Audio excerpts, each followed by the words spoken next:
नमस्कार, मेरा नाम ज्ञानेश्वर है और आपने देखना शुरू किया है लाइव सिटी। मेरे साथ रोज की तरह दिल्ली से जुड़ रहे हैं देश के जाने माने सीनियर जर्नलिस्ट अजीत द्विवेदी जी।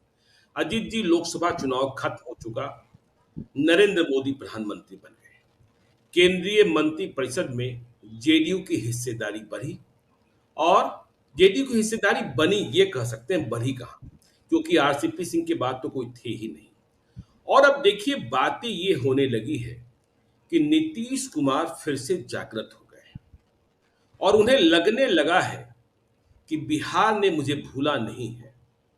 और जो चुनाव के नतीजे आए, जिस तरीके से नीतीश कुमार फिर से शिखर पुरुष बने, जो लोग कह रहे थे कि नीतीश कुमार रिटायरमेंट की अवस्था में आ गए हैं, खत्म हो गए हैं, वे भी मायूस हो गए हैं। बीजेपी वाले वही कहते हैं कि नहीं, नीतीश कुमार के नेतृत्व में ही चुनाव लड़ा जाएगा। पहले कहाँ कह रहे थे, पहले तो बातें हो रही थी कि जैसे ही चुनाव खत्म, नीतीश कुमार की कुर्सी खत्म।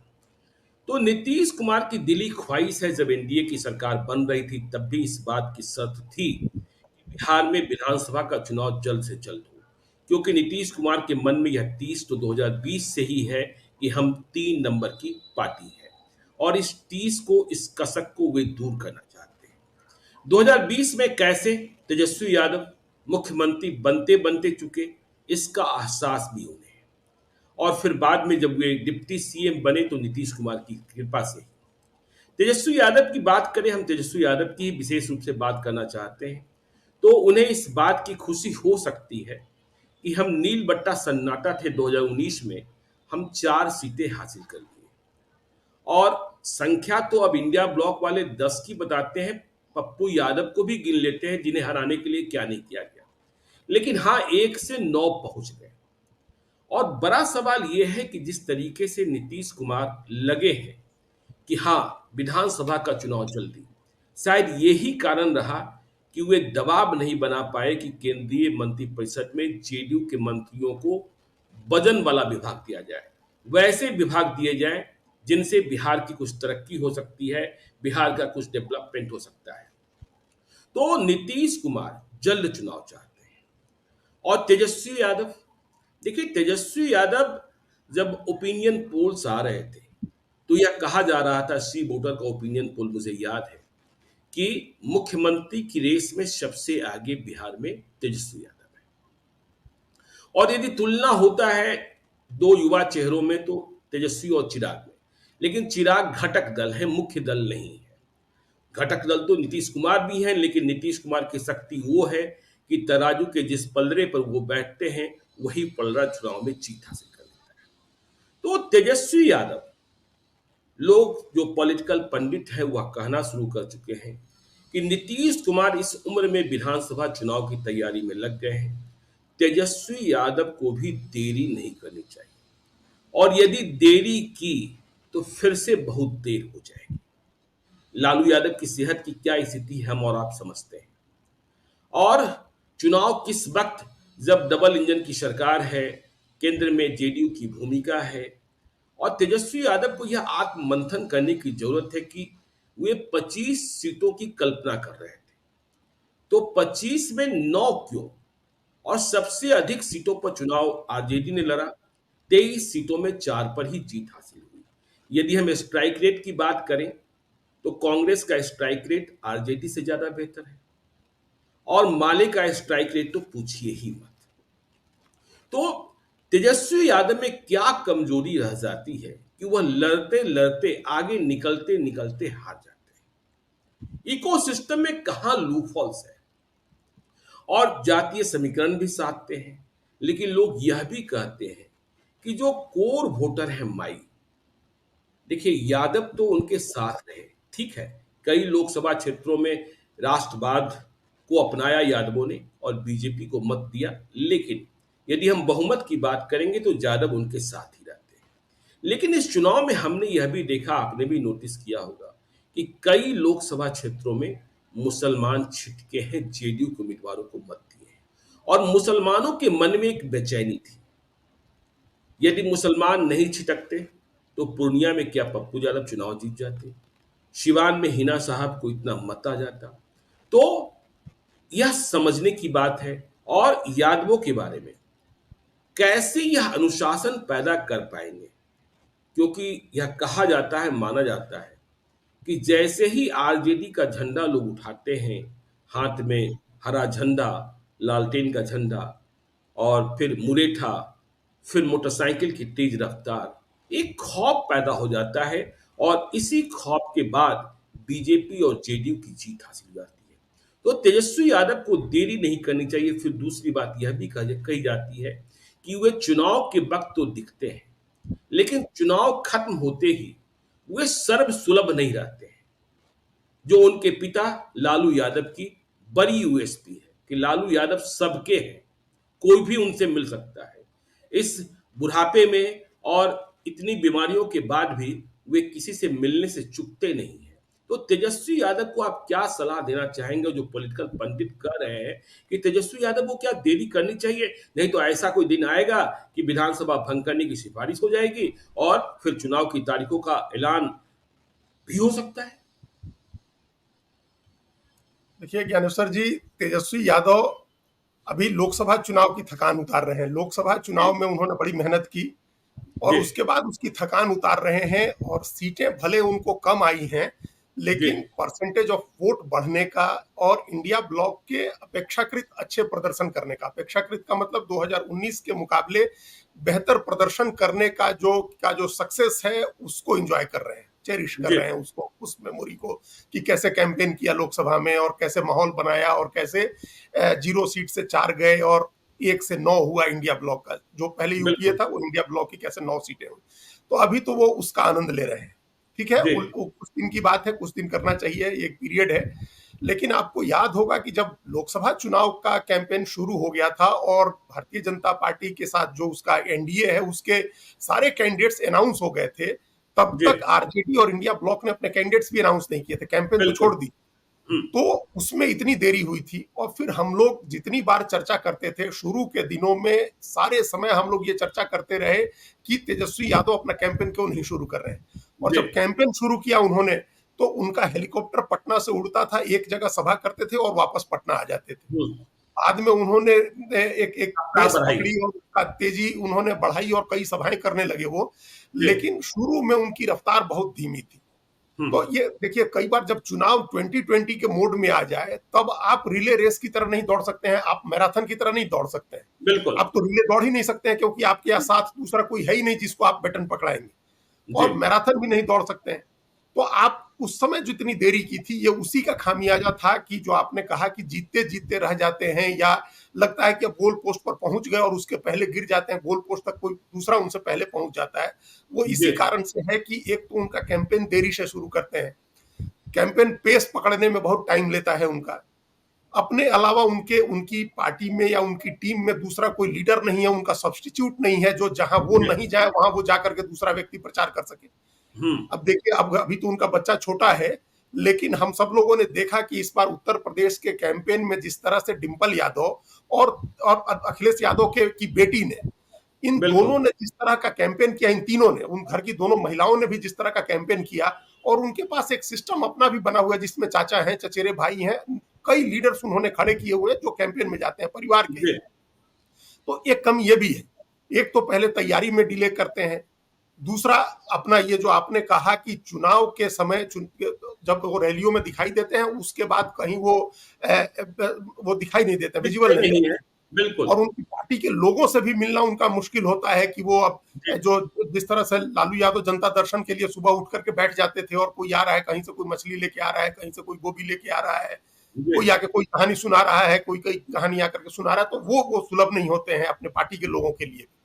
और जो इकोसिस्टम है उसमें कोई दूसरा लीडर नहीं है जो आपका सब्स्टिट्यूट हो सके। तो हम्म, ये 3-4 चीजें हैं जिसकी वजह से, एक तो वो मतलब फिजिकल सेंस में, बाकी जो कहिएगा, जो स्ट्रेटजी की बात होती है, जो अभी जी हम लोग आगे डिस्कस करेंगे, जो स्ट्रेटजी की बात होती है, वो उसमें भी वो उस तरह की स्ट्रेटजी नहीं बना पाते हैं जो मैच कर सकें नीतीश कुमार और बीजेपी की जो स्ट्रेटजी होती है, जो उनका सोशल इक्वेशन है, जो उनकी सोशल इंजीनियरिंग है, उसको जवाब देने के लिए जो आपकी एक स्ट्रेटजी होनी चाहिए, जो अपना एक सोशल इंजीनियरिंग होनी चाहिए, जी वो ऐसा नहीं होता है कि विनिंग हो, वो जिता दे आपको।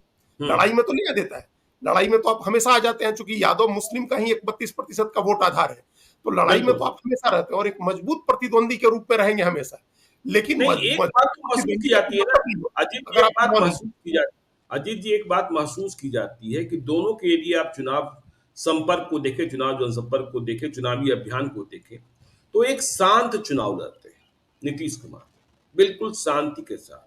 और एक शोर भरा चुनाव होता है और शोर इतना अधिक बढ़ जाता है कि वो कान फारू हो जाता है और वो खौफ खौफ भी पैदा कर देता है। देखिए, ये बात आप हम लोग पूरे चुनाव ये डिस्कशन करते रहे कि जी, जब उन्होंने वो हेलीकॉप्टर का वो घूमता था और जिस तरह से लोग जुटते थे उनके, और एक तो देखिए, आप खेल के मैदान में जब होते हैं तो खिलाड़ियों जी, का जोश बढ़ाने के लिए कोच या कैप्टन कोई बात कहे हुँ, या कोई कोई एक जेस्चर बनाए तो वो एक अलग चीज होती है, लेकिन जब चुनाव बिल्कुल, के मैदान में आप होते हैं तो हुँ, कोई भी आपका जेस्चर पोस्चर इस तरह का नहीं होना चाहिए जो दूसरे को भड़काने वाला हो या दूसरे को इंटिमिडेट करने वाला हो, डराने जी, वाला हो।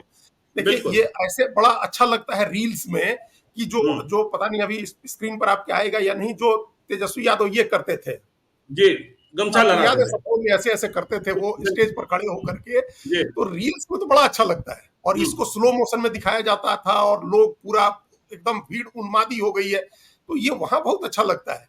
जी, लेकिन ये इंटिमिडेट करता है दूसरे लोगों हुँ, को, ये दूसरे लोगों को भड़काता भी है। दोनों ही स्थितियों में आप पोलराइज करते हैं अपने अपोजिशन को, बिल्कुल, जो आप अफोर्ड नहीं कर सकते हैं, क्योंकि हुँ, आपका सामाजिक समीकरण, जो आपका अपोजिशन है, आपके जो प्रतिद्वंदी हैं, उनसे छोटा है आपका सामाजिक समीकरण, हुँ, उनका सामाजिक समीकरण बड़ा है। अब इसको अगर व्याख्या के लिए, एक बहस के लिए हम लोग कहें, तो जी, ये भी है कि दोनों अपने स्ट्रेंथ को पहचानते हैं। हुँ, तेजस्वी यादव का ये स्ट्रेंथ है, उनको एक सर्टेन लेवल तक अपने कार्यकर्ताओं में जोश भरने के लिए इस तरह की चीजें करनी जरूरी होती हैं, क्योंकि उनकी कास्ट जो है वो ट्रेडिशनली जी, एग्रेसिव कास्ट है, हुँ, जो उनका समीकरण है वो ट्रेडिशनली एग्रेसिव कास्ट है। और सत्ता में रहने के बाद वर्षों तक, लगातार 15 साल तक सत्ता के बाद एक सरकारी जाति मान ली गई, तो हुँ, उस जाति के अपना गुरूर है, उस जाति का एक अपना गुरूर है, अपना गर्व है। तो किसी न किसी लेवल पर आपको वो गर्व भी उभारना होगा, उनको ये याद दिलाना होगा कि आप एक समय आप सरकारी जाति रहे, सत्तारूढ़ जाति रहे, और सत्ता पर आपका पुश्तैनी हक है। ये जी, भी बताना होगा कि सत्ता पर हुँ, आपका हक है इसलिए क्योंकि आप 14.2% है। और दूसरी तरफ का जो स्ट्रेंथ है 36%, उसमें से मुसलमान हटा भी दें अत्यंत पिछड़ा, तो 28% अति पिछड़ा का स्ट्रेंथ है नीतीश कुमार का। बिल्कुल, बिल्कुल, उसमें ये गमछा लहराने का नहीं चलता है, उसमें जितना सरल भाषा में, जितना विनम्रता से आप कैंपेन कर सकते हैं, तो वो स्ट्रेंथ नीतीश कुमार की है, उस स्ट्रेंथ पर वो अपनी राजनीति करते हैं, इस स्ट्रेंथ पर तेजस्वी यादव अपनी राजनीति करते हैं। लेकिन उसमें एक ध्यान रखना होगा कि किस लेवल तक जाकर के आप गर्व की भावना भरते हुए किस लेवल तक जाएंगे। जी, ऐसा भी नहीं हो कि आपकी कास्ट डिमोरलाइज हो, ये भी नहीं होना चाहिए। हुँ, आपका 32% का वोट है, उसमें ये भावना होनी चाहिए कि सत्ता पर उसका हक है और सत्ता उसको मिल सकती है। लेकिन ये ऐसा ना हो कि वो 32% बाकी 68% को इंटीमिडेट कर दे या उसको पोलराइज कर दे। ये नहीं बिल्कुल, होना चाहिए, बड़ा बारीक सा हुँ, फर्क है और इसको बड़ी हुँ, सावधानी से समझ करके इसका रास्ता निकालना होगा। और इसी के लिए, संभवतः इसी के लिए बहुत सोच समझ के लालू यादव और तेजस्वी यादव दोनों ने अपने समीकरण में जोड़ने के लिए जो पहली जाति चुनी वो कुशवाहा है, क्योंकि उसका भी नेचर जो है इसी से मिलता जुलता है। यादव का जो नेचर है, जो मुस्लिम का उसके वोट बैंक का नेचर है, जो सामाजिक स्थिति है, उसी से मिलती जुलती सामाजिक स्थिति कुशवाहा की भी है। जी, वो भी वो भी अत्यंत पिछड़ी जातियों की तरह की राजनीति नहीं करता है कि बहुत सटल तरीके से या विनम्र रह के या दब के राजनीति करे, उनको भी पावर स्ट्रेंथ शो करना होता है। तो लालू यादव, तेजस्वी यादव को लग रहा है कि वो जुड़ सकता है हमारे साथ। हुँ, लोकसभा चुनाव में एक कोशिश की, एक प्रयोग किया, वो प्रयोग काफी हद तक सफल भी हुआ है। अब विधानसभा चुनाव के लिए लेकिन दूसरी स्ट्रेटजी बनानी होगी, लोकसभा की स्ट्रेटजी विधानसभा में नहीं चलेगी। नहीं, स्ट्रैटेजी की बात कर रहे हैं आप अजीत जी। देखिए, यह बात समझनी होगी कि हमने विधानसभा चुनाव भी देखा, लोकसभा चुनाव भी देखा। जहाँ पहले चरण का चुनाव विधानसभा में, दूसरे चरण का चुनाव विधानसभा में, उधर तो आप जीत हासिल कर लिए। और लोकसभा में भी हमने देखा कि पहले चरण में आपका खाता खुला और अंतिम चरण में तो आप वाटरलू ही लेकर आ गए। लेकिन देखिए, यदि तेजस्वी यादव को मुख्यमंत्री बनना है, तो केवल इन्हीं 2 चरणों में होने वाले चुनाव की ओर, चुनावी क्षेत्रों की ओर नहीं देखना होगा। पूरे सीमांचल में आप गायब हो गए। पूरा कोसी आपसे, आपकी पकड़ से दूर जा रहा है। मिथिलांचल आपसे दूर जा रहा है। तो जब तक, अब सीमांचल में आपके पास क्या संगठन बचा है? यदि आप तस्लीमुद्दीन के बेटे शाहनवाज और सरफराज को छोड़ दें और आप अपने जीत के प्रतिशत को भी देखें, विधायकों की संख्या को देखें, कोसी की स्थिति देख लें, ठीक है, आपके भी कुछ विधायक हैं, लेकिन सरकार बनाने के लायक हमने विधानसभा के चुनाव में देखा नीतीश कुमार को जीत कहाँ मिली? नीतीश कुमार को जीत उन क्षेत्रों में मिली जहां आपकी पकड़ होनी चाहिए थी। और एक बात और बहुत गंभीर है कि तेजस्वी यादव की सभाओं में युवा दिखाई पड़ते हैं, यादव दिखाई पड़ते हैं और दूसरे लोग दिखाई पड़ते हैं, लेकिन महिलाओं के बीच, महिलाओं में तेजस्वी यादव के प्रति आकर्षण क्यों नहीं पैदा हो पा रहा है? तेजस्वी यादव के प्रति विश्वास क्यों नहीं पैदा हो पा रहा है? कि देखिए, कई जगहों से किस्से कहानियां आ रही हैं कि पुरुषों ने, घर के मर्दों ने वोट किया आरजेडी को और महिलाओं ने जाकर बटन दबा दिया कमल का या तीर का। तो ये महिलाओं को, और देखिए सबसे पहले तो अग्नि परीक्षा आपकी ही होनी है। रुपौली में उपचुनाव घोषित हो गया। देखिए, नीतीश कुमार किसी भी कीमत पर बीमा भारती को वहां चुनाव हराने की कोशिश करेंगे। 10,000 मात्र मत आए हैं रुपौली विधानसभा क्षेत्र में बीमा भारती को, मात्र 10,000। 70,000 मत रुपौली विधानसभा क्षेत्र में पप्पू यादव को आए। तो यह भी समझने की बात। फिर देखिए बाकी जो सीटें हैं, अब सुरेंद्र यादव की सीट खाली होगी, बेलागंज में उपचुनाव होगा। सुधाकर सिंह की सीट खाली होगी, रामगढ़ में होगा। सुदामा प्रसाद की सीट खाली होगी, तरारी में होगा। तो सबसे पहले देखिए, यदि विधानसभा चुनाव, आम चुनाव की बात, मध्यावधि चुनाव की बात भी छोड़ दें, तो उपचुनाव में आपकी परीक्षा और महिलाओं का विश्वास कैसे जीतेंगे, और जिन क्षेत्रों में आप पिछड़ रहे हैं उनके लिए आपके पास क्या रणनीति और क्या विशेष नीति है? देखिए, एक-एक करके इसमें कई सवाल हो गए, कई स्ट्रैटेजी को लेकर के कई चीजें आ गई। जो पहले जी। आपने अपने ओपनिंग रिमार्क्स में कही बातें, उसमें भी कुछ चीजें ऐसी थी जो स्ट्रैटेजी से जुड़ी हुई थी। एक तो सबसे पहले तो संगठन पर काम करने की बात है कि बिल्कुल। संगठन कहाँ है आरजेडी का। हम्म। आरजेडी के संगठन का मतलब, संगठन इसलिए जरूरी होता है, देखिए करिश्मा नेता का अपनी जगह है, नेता के करिश्मे पर वोट पड़ता है, लेकिन वोट डलवाने की जो मशीनरी होती है वो संगठन से आती है। बिल्कुल। जिले में, प्रखंड के स्तर पर, पंचायत के स्तर पर आपका संगठन हो, आपके लोग हो। देखिए बीजेपी इस मामले में सबसे सिस्टमेटिक पार्टी है, जिसका पन्ना प्रमुख होता है, एक एक पन्ने का प्रमुख है, और हर जगह बूथ कमेटी बनी हुई है, शक्ति केंद्र बने हुए हैं। उतना ऑर्गेनाइज जेडीयू भी नहीं है, लेकिन जेडीयू को अलायंस में रहने पर बीजेपी के इस संगठन का फायदा मिल जाता है।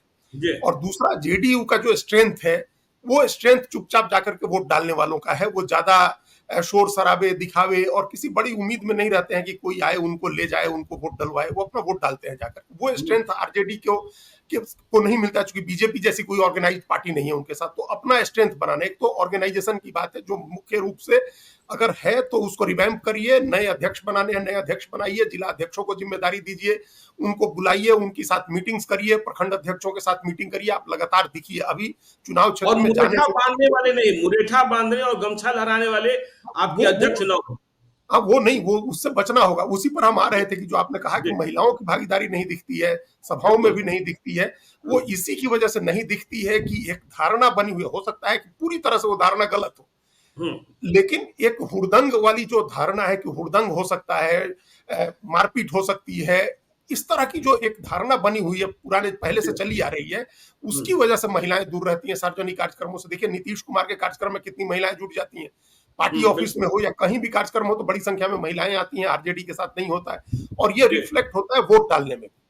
अगर उस आधी आबादी में थोड़ा सा भी आपको अपने कास्ट समीकरण से बाहर का वोट मिल जाए किसी भी वजह से, तो बहुत बड़ा अंतर आ जाएगा। देखिए वो अंतर आने की बात, अभी आंकड़े आप देखिए, इस बार वोट का परसेंटेज यूपीए इंडिया ब्लॉक का काफी अच्छा बढ़ा है। लगभग 35-36% वोट जो है इंडिया ब्लॉक को मिला है, जो पिछली बार 30% था। तो 6-7% वोट का बढ़ना बड़ी बात होती है। 8% के करीब संभवतः बढ़ा है, लेकिन ये 3 पार्टियों को जोड़ ले तो ये 36-37% आ रहा है। तो ये अपने आप में एक बड़ी चीज है, अंतर कम हुआ है। उधर से एनडीए का वोट कम हुआ, वो 45-46% पर आए, आप बढ़ के 36-37% तक गए। जो 30% पर थे और वो 53-54% पर थे। तो निश्चित रूप से आपके वोट में नया वोट ऐड हुआ है। जो आपका पुराना कोर वोट था, जो वोट आपको पड़ता था, उसमें नया वोट ऐड हुआ है। अब उस नए वोट को आइडेंटिफाई करके उसको अपने साथ बनाए रखने के लिए आपकी क्या रणनीति है? कि वो बिल्कुल। वोट आगे विधानसभा चुनाव तक आपके साथ बना रहे, हुँ, आइडेंटिफाइड हो, आपका जिला कमेटी, प्रखंड कमेटी का आदमी उसके संपर्क में रहे, उस कास्ट या कम्युनिटी के। इसके लिए आपको उपाय करना होगा, इसका एक मैकेनिज्म बनाना होगा। और जो एक बात तो आपने पहले कही थी, पहले अपने ओपनिंग रिमार्क्स में कही थी कि जी, लोकसभा चुनाव का मामला जो होता है, जिसमें यादव टूट जाते हैं, कई जगह वो राष्ट्रवाद हो जाता है। राष्ट्रवादी, जी, हिंदूवादी हो जाते हैं बिल्कुल, और बीजेपी को चले जाते हैं, वो नहीं होगा विधानसभा चुनाव में, नहीं होगा वो। क्योंकि बिल्कुल। विधानसभा चुनाव में तेजस्वी को मुख्यमंत्री बनाना है, तो यादव पूरी तरह से एकजुट रहेंगे, हुँ, उसमें कोई संदेह नहीं है। लेकिन जिस तरह से कुशवाहा लोकसभा में आपके साथ आया, क्या विधानसभा में वो आएगा साथ में आपके? ये बड़ा अगर सवाल है। उसके बड़ा सवाल है, क्योंकि अगर उसके यहाँ जी, ये मैसेज हो जाता है कि नीतीश कुमार को मुख्यमंत्री बनना है, हुँ, पूरी कुर्मी का वोट क्यों टूटेगा, लौ कुश का अगर है कि जी, नीतीश कुमार को बनना है, अगर ये हो जाए कि सम्राट चौधरी को बनना है, तब भी क्यों टूटेगा? अगर बिल्कुल। उपेंद्र कुशवाहा को एडजस्ट कर लेता है इंडिया ब्लॉक, तब भी कुशवाहा क्यों टूटेगा विधानसभा चुनाव में? क्योंकि वो तो डायरेक्टली सत्ता की बात है। सेंटर में मल्ला तो आएँगे क्या? मल्ला आएँगे क्या? हमला आएंगे क्या? जी, सेंटर में तो मान लीजिए कि तय था कि नरेंद्र मोदी को प्रधानमंत्री बनना है, जी, या अगर इंडिया ब्लॉक जीतता है तो राहुल गांधी बनेंगे। तो हुँ, कुशवाहा का कोई डायरेक्ट इंटरेस्ट नहीं था, तो वो कैंडिडेट अपने कैंडिडेट को वोट दे रहा था। और जी, ये बहुत टैक्टिकल करता है वोट, हमेशा ये कास्ट टैक्टिकल वोटिंग करती है। और हमको इसी कास्ट के एक अच्छे से अच्छे व्यक्ति ने, समझदार व्यक्ति ने कहा कि यही कारण है कि आज तक इस कास्ट का कोई एक पूरा पैन बिहार लीडर नहीं इमर्ज कर सका। क्योंकि ये एक धारणा है कि कोई नेता पूरे बिहार में वोट नहीं दिलवा सकता। जहां उसका बिल्कुल, कैंडिडेट होगा वहां उसको वोट जाएगा, चाहे नेता किसी भी पार्टी में हो। हुँ, तो ये विधानसभा चुनाव में तो जब होगा कि मुख्यमंत्री बनना है, डायरेक्ट सत्ता आनी है, तो वो आपके साथ आएगा कि नहीं आएगा? हुँ, आपने कहा कि मुस्लिम वोट लोकसभा में, जब चुनाव नरेंद्र मोदी को प्रधानमंत्री बनाने के लिए हो रहा था, तब भी मुस्लिम वोट छिटके हैं, तब भी जी, इंडिया बिल्कुल ब्लॉक ठीक से है। मुस्लिम वोट टूटा है। हिना हुँ, साहब को गया है पप्पू मुस्लिम यादव को वोट, गया है। यादव को गया है। और ये अब इस बात को लोग अभी बहुत तरह से एनालाइज करेंगे, लेकिन समस्तीपुर में जीती हुई कैंडिडेट का खुद से कहना है कि मुस्लिम वोट किया है। नहीं तो नहीं, समस्तीपुर, देवेश चंद ठाकुर सीतामढ़ी में। देवेश चंद ठाकुर को अभी उसी पर हम आ रहे जी, थे, आपने उस दिन भी कहा था कि देवेश चंद ठाकुर बिल को, आप परसों तरसों जब हम लोग चर्चा कर रहे थे। जी, और समस्तीपुर में कभी लीड नहीं करता था जेडीयू बीजेपी, कभी भी एनडीए लीड नहीं करता था, जो इस हुँ, बार लीड किया है। तो एक धारणा यह है कि वहां भी मुसलमान का वोट मिला है। तो जहां जेडीयू का कैंडिडेट है या लोक जनशक्ति पार्टी का कैंडिडेट है, वहां अगर मुस्लिम लोकसभा चुनाव में भी उसको वोट दिया है, ये जानते हुए भी कि ये लोग जीत के जा रहे हैं नरेंद्र मोदी को प्रधानमंत्री बनाने, फिर बिल्कुल, भी वोट दिया है, तो जब नीतीश कुमार को मुख्यमंत्री बनाने के लिए वोट होगा, तब तो वो ज्यादा वोट दे सकता है। हुँ, उसको नीतीश कुमार से तो कभी कोई डर या भय नहीं रहता है, कोई खतरा नहीं होता है।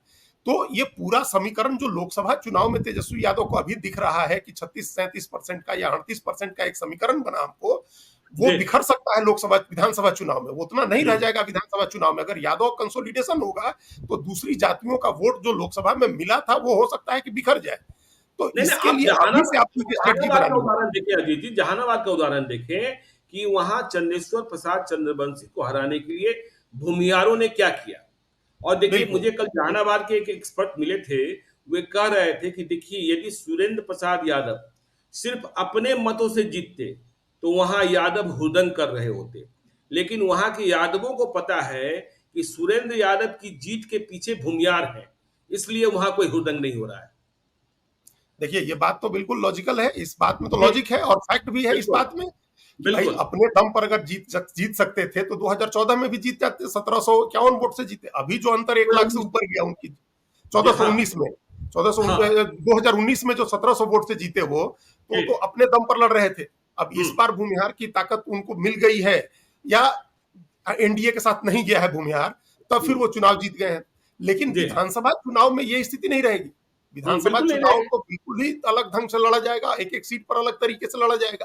तो जी, उस समय क्या होगा, उस समय के लिए क्या प्लान है तेजस्वी यादव के पास? अपनी क्या योजना है, क्या स्ट्रैटेजी है? उसमें उनको उसमें किस वोट को जोड़ने की उन्होंने कोशिश सोचना शुरू हुँ, किया है। देखिए, लोकसभा चुनाव में बिल्कुल डिफरेंट स्ट्रैटेजी होती है। भूमिहार जी, वोट दे दिया मुन्ना शुक्ला को, जरूरी नहीं है कि हुँ, विधानसभा चुनाव में आपका भूमिहार कैंडिडेट हो, उसको भूमिहार वोट दे। वो बिल्कुल, ये भी देखेगा कि सामने कौन कैंडिडेट है, किस कास्ट का है, हुँ, मुख्यमंत्री किसको बनना है। ये अभी लाख लाख सद्भाव के बावजूद, तेजस्वी यादव के प्रति लाख सद्भाव के बावजूद, जो जमीनी स्तर पर जो कॉन्फ्लिक्ट है, सोशल कॉन्फ्लिक्ट जो है, जिसका हम जी, हमेशा इसकी हम चर्चा करते हैं, जो हुँ, पावर स्ट्रक्चर में जो जातियों का हायरार्की है, जो उनका पदक्रम बना हुआ है, उसमें बहुत ज्यादा टकराव होता है ग्राउंड लेवल पर। कौन चाहेगा अभी आज की तारीख में, जब नीतीश कुमार के साथ 20 साल रहने के बाद, क्या कोई जाति है फॉरवर्ड की, खासतौर से भूमिहार या ब्राह्मण में या कायस्थ में या अत्यंत पिछड़ी जातियों में, जो चाहता हो कि आरजेडी का राज लौट आए या लालू यादव के परिवार से कोई आदमी मुख्यमंत्री बन जाए? तो इस बात को देखिए, अपने ड्रॉबैक को समझने में कोई कोई शर्म नहीं होनी चाहिए। तेजस्वी बिल्कुल। यादव को एकदम इस बात को एक्सेप्ट करने में कोई शर्म नहीं होनी चाहिए है कि उनके आरजेडी के 15 साल के राज ने एक दाग लगाया हुआ है, उस दाग को मिटाना है। नहीं, एक वो तो धारणा कहते बनाई भी हुई हैं है, कि उस उसे, धारणा वो को तो बदलना कहते भी हैं कि उसे भूल जाइए, वो कहते भी हैं कि उसे भूल जाइए, मैं नया हूँ, नई सोच का व्यक्ति हूँ, मैं तो दवाई, कमाई, सिंचाई, पढ़ाई, लिखाई की बात करता हूँ, वो कहते भी हैं। हाँ, तो इसकी ये कहने की कंटिन्यूटी रहनी चाहिए और वो आचरण में भी दिखना चाहिए है ज्ञानेश्वर हुँ, जी।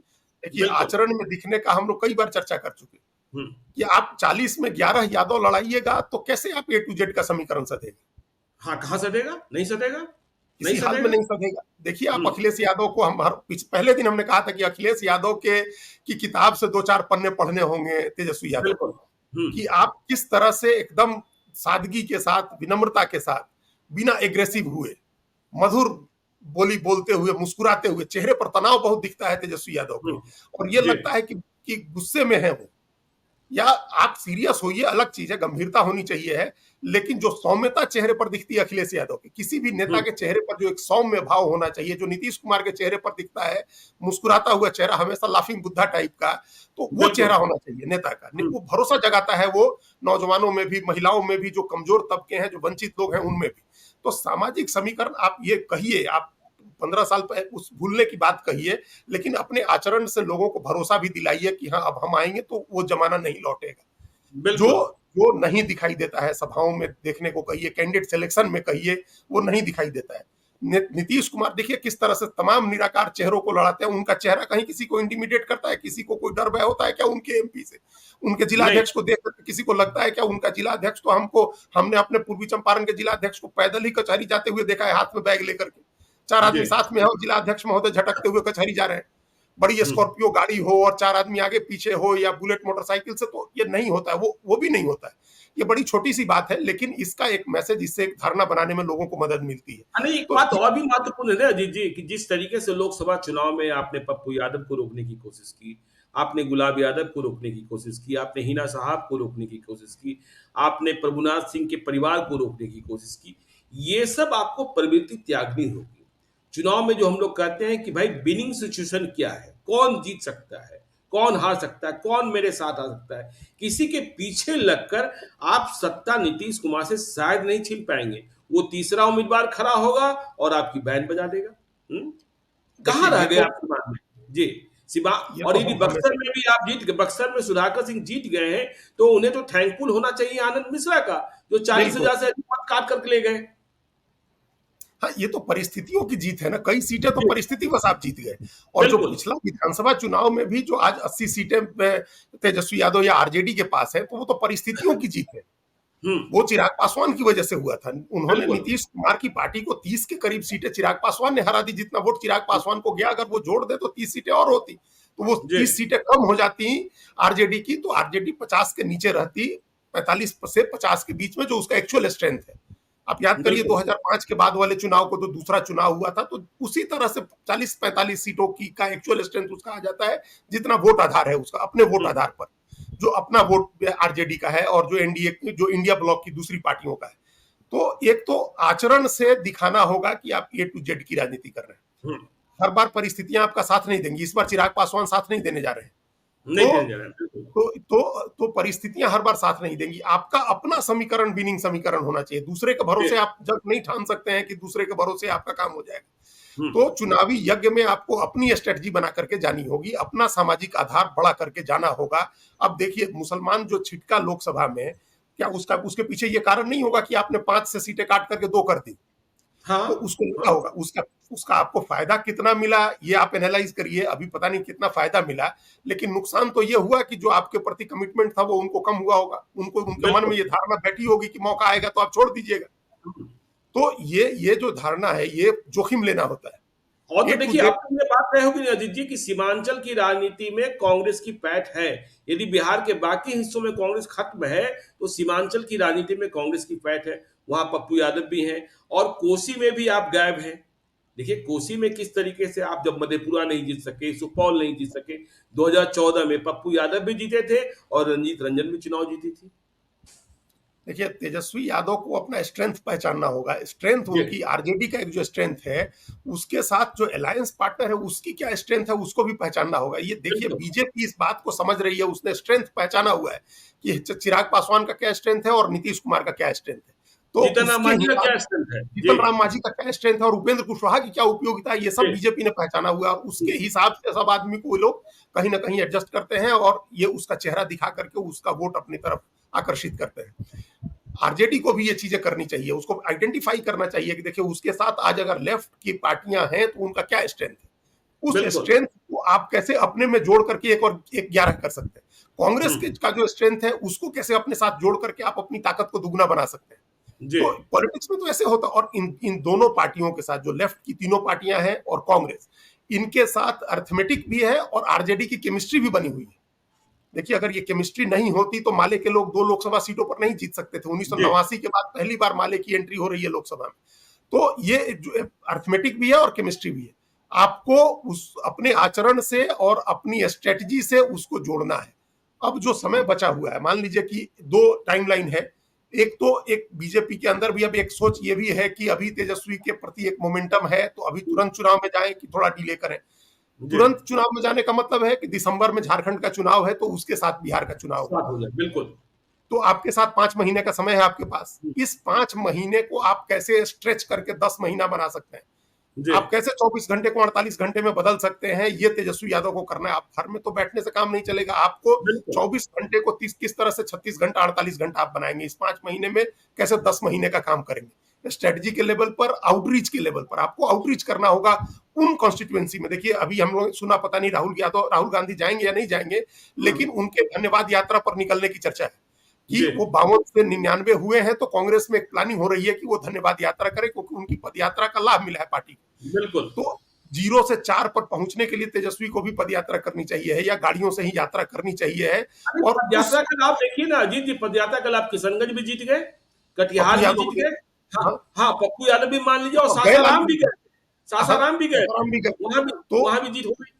बिल्कुल, तो आप जो है जाइए और आउटरीच करिए उस कम्युनिटी को जिसने लोकसभा में आपको वोट दिया है। पार्टी को तो जी, पता होगा कि किसने किस हुँ, कॉन्स्टिट्यूएंसी में किस कास्ट ने वोट किया है। आप उस जी, कास्ट के पास आउटरीच करिए, आप पहुंचिए उस कास्ट के पास, उसको जा करके कहिए कि हम एक्सेप्ट करते हैं, स्वीकार करते हैं विनम्रता के साथ कि आपने हमारे कैंडिडेट की मदद की है, आप हमारे साथ रहिए और हम बिहार की तकदीर बदलने के लिए हम लड़ाई लड़ रहे हैं। बिल्कुल, अगला हम नौजवान है और अब तो आप आउटरीच करिए, लोगों तक जाइए, स्ट्रेटजी पर काम करिए, अपने ऑर्गेनाइजेशन पर काम करिए, सोशल इक्वेशन बड़ा करने पर काम करिए। 32% प्लस 68% में आप कभी नहीं जीत पाएंगे। हुँ, आप एटलीस्ट 40% 42% ले जाइए, तब लड़ाई में कैंडिडेट आप दीजिएगा ए टू जेड का, तो उसका फायदा आपको मिलेगा। तो आप अपना सोशल इक्वेशन बड़ा करिए, आधार बड़ा करिए, बेस जो है अपने वोट का वो बड़ा करिए, आउटरीच करिए। जो लोग आपको नहीं देखे हैं, नहीं जानते हैं, आपके निजी गुणों से नहीं परिचित है, राहुल गांधी के बिल्कुल, निजी गुणों से देश के लोग नहीं परिचित थे। हुँ, लोग, जो एक धारणा बनी हुई थी कि पप्पू पप्पू, उसी से लोग जानते थे। तो आप निकलिए, राहुल राहुल गांधी निकले, लोगों से गले मिले, हाथ मिलाए, तो लोग समझे कि नहीं ये सीरियस आदमी है। आप जी, इनके बारे में एक धारणा जो बनी हुई है लालू यादव के राज से, उसको तोड़िए लोगों के बीच जाकर के। तो ये कई बिल्कुल, चीजें हैं। तो अभी 5 महीने का एक टाइम लाइन तो हो गया कि अगर दिसंबर में चुनाव होता है तो आपके पास 5 महीने हैं। अगर अगले साल जनवरी में दिल्ली के साथ चुनाव होता है तो आपके पास 6 महीने हैं। और जी, समय पर चुनाव होता है तो 1.5 साल है। लेकिन उस चक्कर में आप मत रहिए, आप 5 महीने क्या टाइम लाइन मान करके चलिए और अभी से निकल जाइए, तो लड़ाई अच्छी हो जाएगी विधानसभा चुनाव। चक्कर में मत रहिए और देखिए सबसे बड़ी बात जो कही जा रही है, जो हमने कहा कि शांति बनाम शोर, यदि गमछा लहराना और मुरेठा बांधना बंद नहीं हुआ, तो फिर सत्ता से दूरी बढ़ती ही जाएगी क्योंकि लोग शांति चाहते हैं, शोर नहीं चाहते हैं। वैसा शोर नहीं कि कान फट जाए और दिमाग में खौफ घुस जाए। तो तेजस्वी यादव के पास वक्त है, अपनी रणनीति पर काम कर सकते हैं और ओपिनियन पोल्स कहते हैं कि वे सबसे आगे हैं मुख्यमंत्री पद की रेस में। नीतीश कुमार पीछे है, लेकिन मैं फिर वही बात दोहराता हूं कि जीतते जीतते तेजस्वी यादव हार जाते हैं। इस बार कैसे जीतेंगे, इस पर उन्हें काम करना चाहिए। तो आप देखते रहिए लाइव सीरीज को। यदि अब तक आपने हमारे यूट्यूब चैनल लाइव सीरीज को सब्सक्राइब नहीं किया है तो जरूर कर लीजिएगा और यदि इस वीडियो को आप फेसबुक पेज के माध्यम से पेज को लाइक कीजिएगा, ट्विटर पर भी हमें फॉलो कीजिए। धन्यवाद।